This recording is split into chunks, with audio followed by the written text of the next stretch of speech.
Nobel انعام یافتہ ملالہ یوسفزئی سیلاب زدہ علاقوں کے دورے پر دادو پہنچ گئیں۔ اس موقع پر انہیں دادو و اطراف کے علاقوں کا دورہ کروایا گیا۔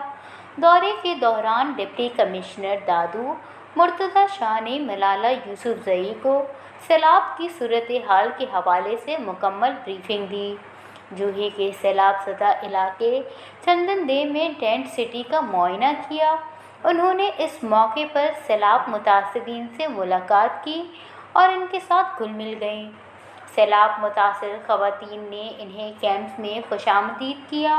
ملالہ نے کیمپس میں خواتین سے بیٹھ کر ان کے مسائل سنے اور انہیں حوصلہ دیا۔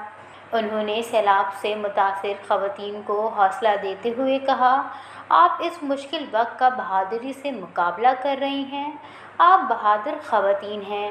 وزیر تعلیم سید سردار شاہ نے ملالہ یوسفزئی کو بریفنگ دیتے ہوئے کہا، اب بھی بہت سارے علاقوں میں پانی موجود ہے۔ پانی کی نکاسی کے بعد مزید سروے کر کے اسکولوں کے نقصانات کا تعین کیا جائے گا۔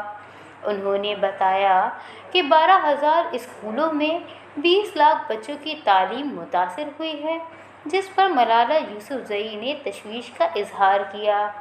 سیلاب زدہ علاقوں کے دورے پر ملالہ یوسفزئی کے ہمراہ وزیر صحت ڈاکٹر عذرا افضل، وزیر تعلیم سید سردار شاہ اور سماجی کارکن اور زندگی ٹرسٹ کے بانی شہزاد رائے بھی موجود تھے۔